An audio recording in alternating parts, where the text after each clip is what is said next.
जय श्रीकृष्ण बंधु माने आज आम श्रवण करवा एक हृदयस्पर्शी कहानी। यही कहानीटी गोटे मार छाती थरा कहानी।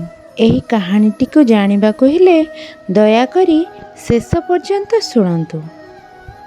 यही माटीर पुओ सुदूर अमेरिका रुहे। एपटे गाँव में रोहुथिबा माटीर इच्छा कि मो पुओ जेबे आसीबो मु ता सहित महाप्रभु श्री जगन्नाथଙ୍କ पाखକୁ दर्शन करने जीवी। माँ सबुबले ता पुओ को फोन करे, धनरे तू भलरे अछु तो, तू केबे ओडिशा आसीबो कहिलु। पुओ कहिबो माँ मु एई जून मासरे ओडिशा जीवी। माँ कहे धनरे तू ओडिशा आसिले मते टिके पुरी नहीं जीवु तो। पुओ कहे माँ निश्चय मु ओडिशा आसिले तते पुरी नहीं जीवी। पुणी जेबे जून मास हो जाए माटी पुणी फोन करे, धनरे तू केबे आसीबो। ना माँ मु टिके कामरे व्यस्त अछि तो मु डिसेम्बर मासरे जीवी। माटी पुनश्च कहिले कि तू डिसेम्बर रे आसिले मते निश्चय पुरी नहीं जीवु। पुओटी कहिला कि माँ तू जदि एते व्यस्त होचु मु किछि टंका पठेई देउछि, तू एकुटिया चली जाउनु पुरी बुली आसीबु। माटी कहिले कि अरे बापा तो सहित पुरी गले जो आनंद से आनंद तू बुझी पारिबुनी, तू ए डिसेम्बर रे आसीबुनी कि। पुओ कहिला कि ना माँ मोर टिके काम अछि तो मु फेब्रुआरी रे जीवी। पुणी सेमिति फेब्रुआरी रे माँ फोन करे, धनरे तू केबे आसीबो। तो पुओ कहिबो कि माँ मु टिके व्यस्त अछि तो फेब्रुआरी रे जाई पारुनी। तो माँटी कहिले कि तू सतरे आसीबो ना आसीबोनी। एहा सुनी पुओ कहिला कि मु निश्चय जीवी माँ, आउ गले तते पुरी निश्चय नहीं जीवी। जून मासरे पुओटी आसी पहुँचे। ताकू देखी मार कोटी आनंद। माँ आखिरे गंगा जमुनार श्रावणीर धार बोही जाउछि। माँ कहिला मते केबे पुरी नहीं जीवो।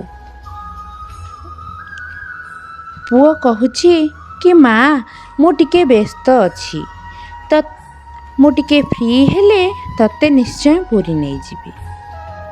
पुओटी एमिति जीवाको आ 2 दिन अछि। तो माँ पचारुछि बाबा रे तू कौन सतरे मते पुरी नहीं जीवुनी।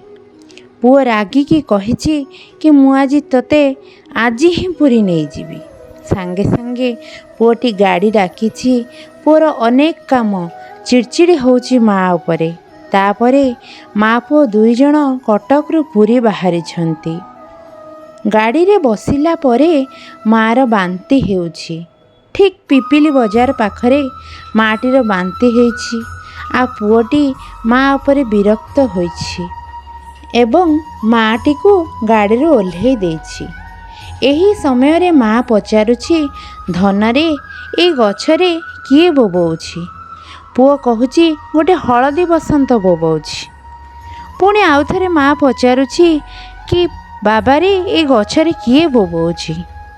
पुओटी कहुछि गोटे हळदी बसंत बोबौछि माँ। पुणी माँ पचारुछि बाबा रे ए गछरे किए बोबौछि। तो पुओ कहुछि कि तोर कान फुटी जाइछि ना आखि फुटी जाइछि, तते कहलिनि 5 थर हळदी बसंत हळदी बसंत हळदी बसंत बोबौछि बोली।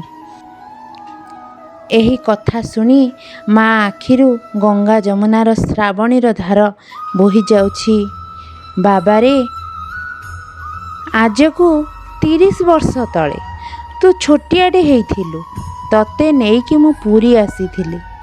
बस रे आसिला बेले तू सुसु करिदेलु, मो शाढ़ी गुड़ा ओदा हो गला। मु ठीक एही पिपिली रे एई बौळ गछ मूले मु शाढ़ी को झाड़ू थाए, तू पचारिलु माँ ए गछरे किए बोबौछि।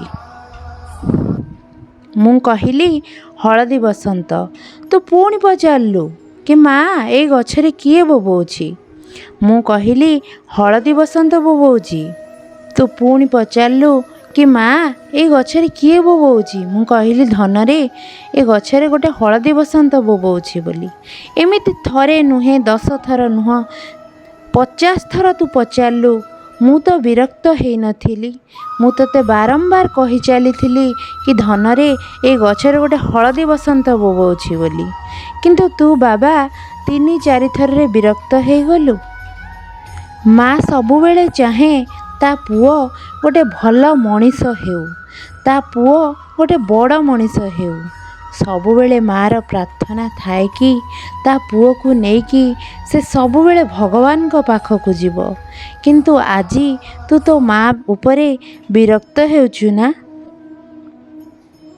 एही समय रे पुओर आखिरु गंगा जमुनार श्रावणीर धार बोही जाउछि। माँ 10 मास 10 दिन गर्भरे धरी कष्ट सही जो पुओ को जन्म देइछि, से पुओ उच्च शिक्षित होई एते पाठ पढ़ी मध्य से निज माँ को बुझी पारिलानी। पुओ मध्य कांदी कांदी क्षमा मागिला, कहिला माँ तू सिना मते उच्च शिक्षित करदेलु, अमेरिका पठेलु, तू सिना मते अधिक टंका रोजगार करिवार बाट देखई देलु, बड़ चाकरी देलु, किंतु मते संस्कार देई पारिलुनी माँ। तू जदि मते संस्कार देई थांतु तो आज को वर्षे हेलाणी मु अमेरिका रे रही न थांती। सेई जून मासरो ही मु तते आसी पुरी नेई महाप्रभुंको दर्शन करई सारंतिनी।